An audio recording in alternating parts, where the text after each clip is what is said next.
Bella a tutti ragazzi, bentornati in questo nuovo video, io sono Walter. Allora, riniziamo. Torniamo indietro.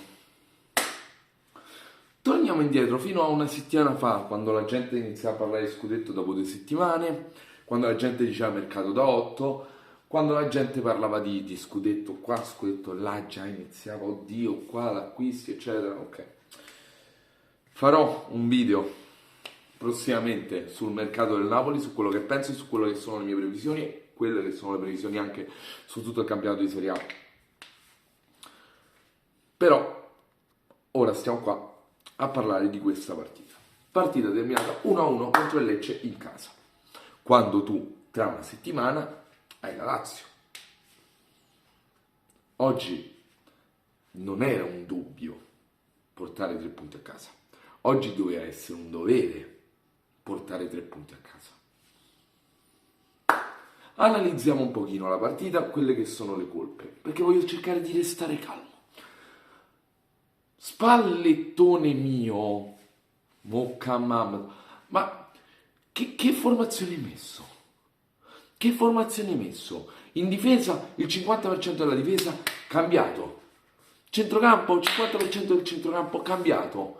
Tre quarti, più del 50% è cambiato e davanti è rimasto Osimhen. Allora noi abbiamo giocato con metà squadra nuova, abbiamo giocato con Raspadori, con Ndombele, con Olivera, con Ostigard, con Elmas e con Politano, con 6 persone che non hanno giocato le scorse partite, che non sono titolari perché tu devi fare il turnover per pensare con la Lazio. Ma se tu i 3 punti con Lecce non li fai, andare poi con la Lazio te lo fai fritto. Te lo fai fritto perché i punti che tu dovevi fare con Lecce e che dovevi fare anche con la Lazio perché tu te la vai a giocare con la Lazio, non li fai. Non li puoi fare. Ora, detto ciò, Ostigard uno dei migliori in campo. Chapeau. E anche Oliveira, partita per me più che sufficiente. Ostigard per me in top 3 di tutta la partita. Ndombele vergognoso, si vede che non è in condizione, ma non lo puoi buttare lì vicino a Anghissà quando è appena arrivato quel Cristiano. Infatti Anghissà oggi pure malissimo. Anghissà oggi malissimo, perché aveva vicino qualcuno che non gli dava mezza base. Mezza, infatti, quando è entrato Lobotka le cose sono cambiate. Elmas male, a parte il gol. Male, bene Politano, male Raspadori, molto male Raspadori secondo me, e malissimo quel signore là davanti con la 9, malissimo Osimhen uno dei peggiori in campo, malissimo. Le occasioni che ha non le sfrutta, non riesce a buttare un pallone da solo verso la porta, non fa niente. Un fantasma. Il gol di... come cazzo si chiama? Dell'attaccante del Lecce. Che io l'ho soprannominato Lionel Messi dopo oggi. Questa è l'espressione di Kim. Così è rimasto Kim. Uno si gira, un attaccante si gira, non c'è nessuno dietro.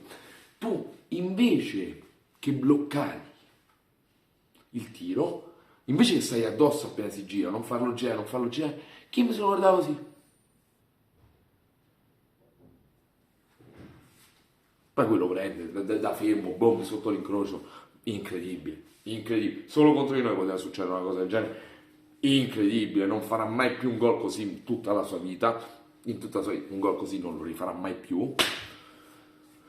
Io ho tutti i santi, tutto il calendario, tutti che stanno scendendo. Allora, io già mi intossico per la mia vita, ok? Non mi posso intossicare così pure per voi.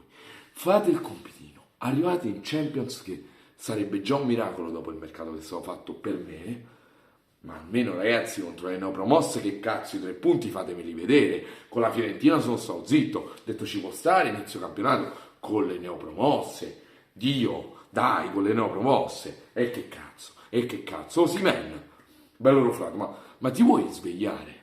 Victor? Non ci vai più allo United, Victor, non ci vai più, devi rimanere qua, quindi basta fare figure di merda, Victor. Mamma mia. Bene Zielinski quando è entrato, bene anche Lozano, anche se Lozano tiene il piede destro che va a sinistra, il sinistro che va a destra, tiene i piedi a X. Lozano quando è nato gli hanno montato i piedi al contrario, ok? La testa gli hanno girato secondo me un po' troppo a destra perché riesce ad andare solo verso il fondo e si porta la palla fuori. Ah, benissimo Di Lorenzo, anche Di Lorenzo, chapeau, un giocatorone. Però alla fine contro i 3 punti. Mannaggia tutto, mannaggia. Ah, mi sto dimenticando due cose. Uno, ho ricevuto una critica nello scorso video che non ci sono gli ultimi video della stagione. Prima di tutto io ho saltato 2 partite alla fine della stagione.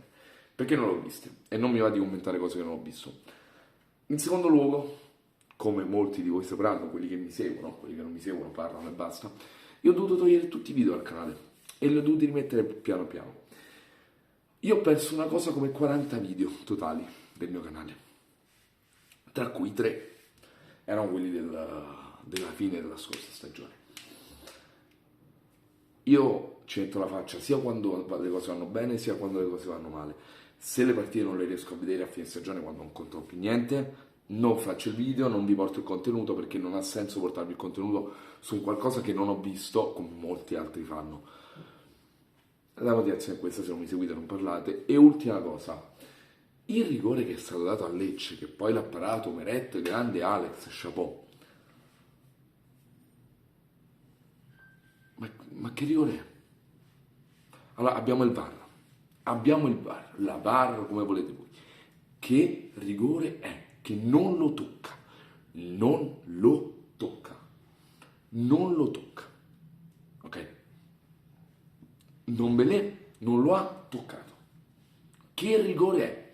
Col VAR quel rigore non ci può mai essere. Poi abbiamo pareggiato per l'arbitro, certo che no. Era una piccola parentesi, anche perché poi mi ha detto il rigore, quindi tutto a posto.